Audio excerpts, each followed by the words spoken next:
What a great week. We have had massive court victories, guys, back to back this week long. Guys, Aaron Dorr here, Chris Dorr, going to break down for you guys what has the liberals in fits right now all across the country. Rage. From Biden to attorneys general to little commies in your neighborhood. Everyone is pissed off because Clarence Thomas did it again. He upheld the rule of law again, and he has struck down. He has struck down the Trump era. Let's be honest, the Trump era bump stock ban here in America. It is a massive victory for gun owners, a 6-3 opinion today. It's a huge victory for all of us. Yeah, and we've got just one recommendation for those of you who are ticked off about this. It's cope and seethe. Cope and seethe. Because we wish nothing better for you than to do that. Aaron, if we could have a visual picture of what's going on right now in a lot of these, like if we could see them in their little holes. Do you have a picture of what these people look like right now? There it is. That's it. That's it. That's exactly it. Cope and seethe and scream. They don't do it very well. Because your attempts to try to pass gun control through executive fiat and rather than going through Congress just got a total slap by Judge Clarence Thomas, my brother from another mother. That's right. And we're going to take you guys through that right now. I've been getting text messages from legislators all over America for the last couple of the last 2 hours. One of them said, "I'm so happy I could cry right now." And yes, thankfully it was a woman. I'm about teared up myself. So, Aaron, why don't you kind of bring us into this 6-3 decision by the majority court? Well, first of all, it's just such a cool thing to have a 6-3 opinion. I mean, for our entire lives up until a couple of years ago, it was always 5-4 if you won it all. And so now to have 6-3 is a phenomenal thing. Could not be happier. Well, I could be happier. 7-2 was better than 6-3, but we'll see. Cool. We'll see what the future holds. But I think that the main takeaway here for anybody watching this is not to forget what this is ultimately about. It's not ultimately about the bump stocks, and frankly, it never has been. The bump stock issue, the pistol brace issue, all of these are the outworking of the National Firearms Act, a corrupt, tyrannical piece of gun control that was passed a long time ago. And the National Firearms Act is not settled law. It's like a shoebox. And so whenever Biden wants to ban some new accessory, he just opens up the lid of the NFA and he tosses in your bump stock and he slams the lid shut. And tells the ATF, all right, boys, go out there and enforce this and arrest those SOB patriots who have a pistol brace in this case or bump stocks in this case. That's cool. That's actually a really good point that not a lot of people talk about is that they don't ever just pass straight up gun control bills. They pass gun control framework bills. And anybody who listened to Biden just the other day, he talked about it at his Gun Sense University address to the Lion Commie Mommy Brigade that there's so much work they have to do now to build on and expand the Bipartisan Safer Communities Act. So, yeah, good point. So this is just an expandable framework, which the NFA was, and the pistol brace, in this case, bump stock issue, is the latest victim of this, or it was until this morning. And so what they did was simply say, well, this item is now controlled by the National Firearms Act. It's same as a machine gun. And so you'd have to go through those processes. And if you had one, you were under orders as of, I think it was January of last year, Chris, or March of last year, to surrender it. Or no, I'm confusing with pistol braces. I'm sorry. Yeah, I was gonna say that's pistol braces. Bump stocks have been or face 10 years in prison, 10 years in prison and a massive fine. And those days are gone. And Clarence Thomas had a very awesome opinion. I read the whole thing word for word a little bit ago. So did you, Chris. 20 pages of freedom on text. And what was hilarious to me was that Clarence Thomas didn't even have to use the big arguments. He didn't even have to say, you guys bypassed Congress. You mandated gun control by fiat. That's tyranny. He didn't even have to do that. All he did was he beat Biden's ass by using his own arguments against him about what a machine gun actually is. That's actually one of the most satisfying things about this whole ruling. And we're big believers in this here at the American Firearms, whatever platform you're watching this on right now, quite frankly, at using the enemy's rules against them, forcing them to live under their own rules. And that's exactly what he did here. Aaron, you've read the whole thing. And yeah, we have some and phenomenal quotes. I mean, for those who don't know what a bump stock is, it attaches to the back of your rifle and it allows your body to kind of harness the energy of the recoil, and it allows the gun to function at a faster rate. But the media wants you to believe that it's an absolute machine gun. If you've ever used one, you know it's not really that way, because your supporting hand has to hold that rifle forearm just right. Too much pressure, it doesn't work. Not enough, the gun jams. It doesn't work reliably. And that's what Clarence Thomas said. He said that the gun requires two hands. It is not simply a single depression of the trigger to function as a full auto. And he said, we conclude that semi-automatic rifles equipped with a bump stock is not a machine gun because it does not fire more than one shot by a single function of the trigger. And he even, Chris, you saw this, he even went so far as to have drawings in the opinion to show the ATF, because everyone's watched Dettelbach, right? You've watched him in hearings. I've been there in hearings with Dettelbach, and they'll ask him, what's a machine gun? What's a pistol brace? What's a bump stock? And Dettelbach's always like, I don't know. So Clarence Thomas, Dettelbach, hey, I'm going to fall on this sword. Dettelbach is your classic Northern Ohio brain dead liberal. He really has no clue, but he's riding for the brand because he's made his entire life career a public service of being a slave for the left. So yeah, that's exactly what Clarence Thomas is not. Yeah, he put the drawings in the decision so that Dettelbach can Google and find out what the hell is a machine gun. And so he showed him, this is what a machine gun is. This is what a bump stock is. And it does not allow the firearm to be operated by a single press of the trigger in full auto capacity. He made it so that the crayon eaters like this one could actually figure out what was going on or what he was meaning by it. So. He had one more quote too. He said that a bump stock is not a machine gun for a second reason. Even if a semi-automatic rifle with a bump stock could fire more than one shot by a single function of the trigger, it would not be able to do so automatically. And that's where he explained in detail, I'm talking about paragraphs and paragraphs, how it needs a supporting hand to make the rifle function the right way with a bump stock. He wrote this like he's been an Army Special Forces firearms instructor for like 20 years. It's amazing the detail he went into. It's actually a really good point, and it leaves me sitting here begging. I really want to know the answer to this question. Does this guy actually know guns that thoroughly himself? And I wouldn't be surprised because, he probably goes out to the good old boy clubs on the outskirts of up there in Maryland somewhere. I'm sure he can find some special forces boys to go shooting with. Or does he have like some awesome based legal clerks that are like totally kitted out and could come in there and explain this to him and say, here, boss, this is how this works. This is why these guys are fools. I want to know. What's cool about it too was I was telling you, Chris, a minute ago. So Clarence Thomas, he's obviously the workhorse for gun owners when it comes to all things in the Second Amendment right now.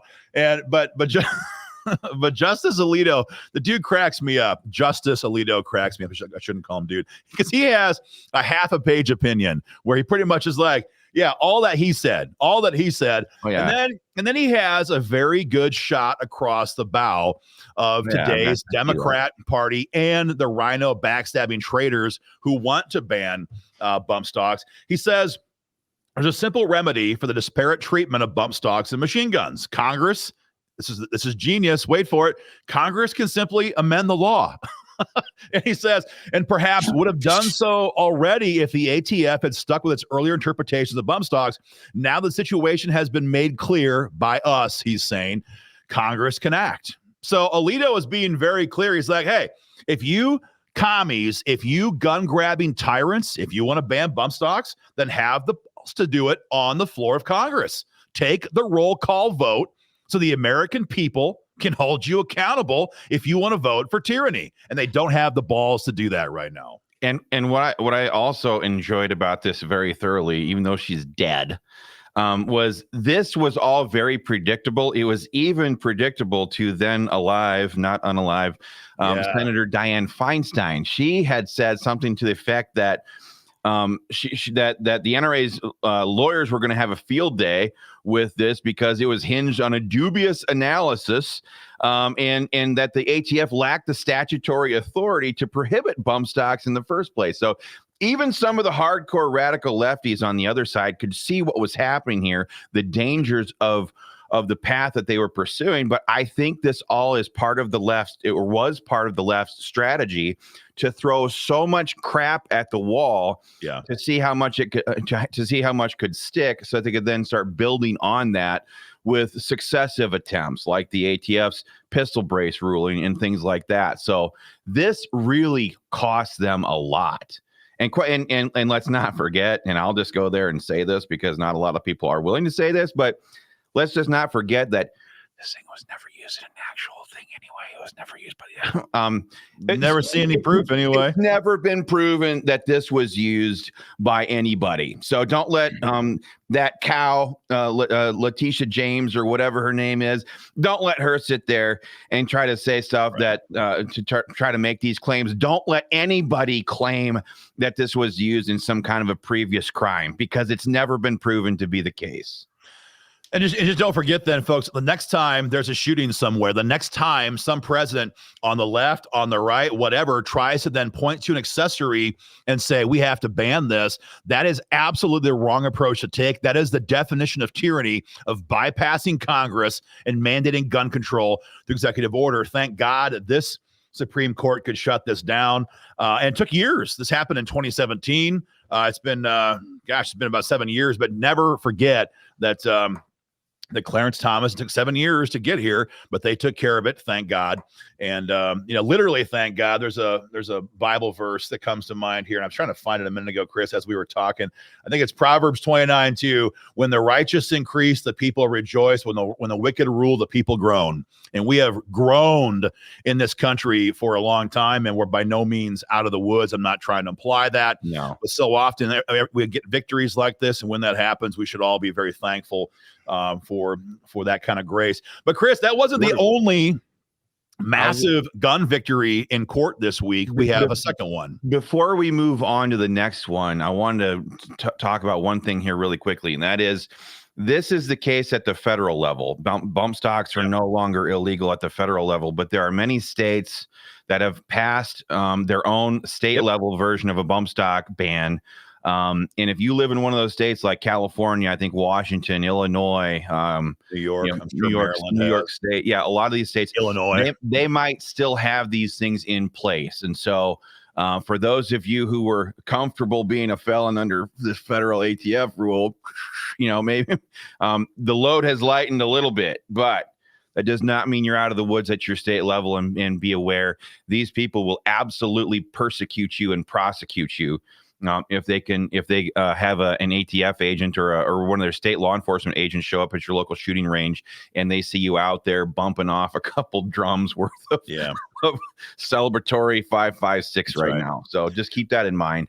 But the good news for folks in these blue states is that, number one, let's just be honest, if you ever contemplate going to a red state, now you have these freedoms available to you, which you would not have had otherwise, number one. And number two, this is the continual death knell of administrative gun control from this White House, or frankly, any other White House as well. So they can mandate gun control left, right, and center, but we're hearing on a repeat basis now is that it will not survive in court. So there's a lot of reasons to be thankful either way. But yes, if your state bans them, your state bans them, and you have to be very careful to be aware of those laws. But the big one, the second big one for the week, Chris, it's been a twofer, is the pistol brace issue. And everyone's been watching this. This has been going on for a long time. All of our state groups and American Firearms Association have been an amicus brief on this case. And awesome news out of the Texas district courts today. Last week, the judge's name is Matthew Kaczmarek. And if you ever want a fun little ride, like hop on YouTube and just type in Matthew Kaczmarek, a video search, and watch how much the left has hated this guy before he issued this opinion. But for those who know, we're talking about a pistol brace is identical in the way it looks with a normal AR-15 buttstock. You cannot tell them apart from 5 feet away, and it functions similarly, but the ultimate design is to make it easy for those who lack upper body strength, or those who are disabled, those who are military veterans who have literally lost limbs, as was the case of one of the people in this case, to more easily stabilize an AR pistol. That's what it is. Functionally, it looks like anything else. And so the idea that the ATF has no problem with a buttstock for a rifle, but suddenly wants to ban pistol braces, was always stupid. And when we were in hearings with the ATF, Chris, we had Congressman Massey hold up a buttstock and a pistol brace. And he asked Dumb Dettelbach, which one is which? And I don't know. So great news. This law, it was never a law. This order has been totally blocked. It has no authority. It is not effective by the ATF any longer. The issue came down 2 days ago. The case is Brito versus ATF. And for those who've been watching this case, it's already been dealt with at district court level, and it was actually upheld there. It then went to the circuit court level in the 5th, and everyone knows that these days in America, the 5th Circuit is the pro-gun circuit in the country for gun control rules. Yeah, and so the 5th took an approach on this and said, look, frickin' Biden and ATF cannot mandate gun control by fiat. Specifically, it said it violated the Administrative Procedures Act, which is to say that you can't make law by rulemaking. There has to be an actual law passed in Congress to be able to do this. And so the 5th destroyed it already. They then said, hey, Judge Kaczmarek, now that we've just like toppled the entire authority structure of the pistol brace ban, go back and review it and see if anything else still stands. And no surprise, Kaczmarek is like, nope, this entire thing is out. It is done. It cannot be enforced. Biden can kiss our butt. Now, they will likely, potentially be able to appeal this. Well, I was just gonna ask you that. Are they going to do that now? Because my gosh, or maybe they're masochistic. Maybe they like getting their ass beaten or something by the court. I don't know. They could appeal. I mean, you've now got conflicting opinions, and so they may appeal it now. They've got their butt kicked in the district court and now in circuit court, so they may appeal to the Supreme Court. But man, these guys are on a losing streak, and it's not going to end anytime soon. So we will have to see. But for the time being, the pistol brace ban from the feds is absolutely blocked. It is no longer in effect. And not a lot of states have passed a pistol brace ban.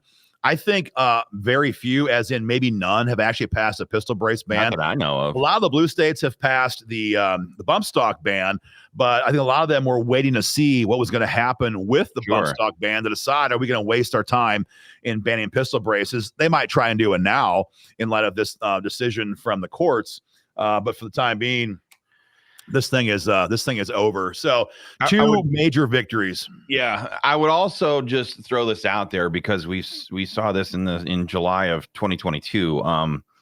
Make no mistake about this, the left is not going to take this as a loss and then just proceed to go on with their lives. Like, they never ever do that. So in 2022, when we saw Roe v. Wade get struck down immediately, and I was actually there in D.C. when this happened, but you had people like that U.S. senator from Massachusetts. I forget what his name is. It's not Chris Murphy. It's the other one, or maybe he's from Connecticut. Anyway, the left instantly got up there, and they were using that loss of theirs on that issue to immediately demand court packing. So that's exactly what I anticipate. That's going to be a huge result of what we're seeing right now.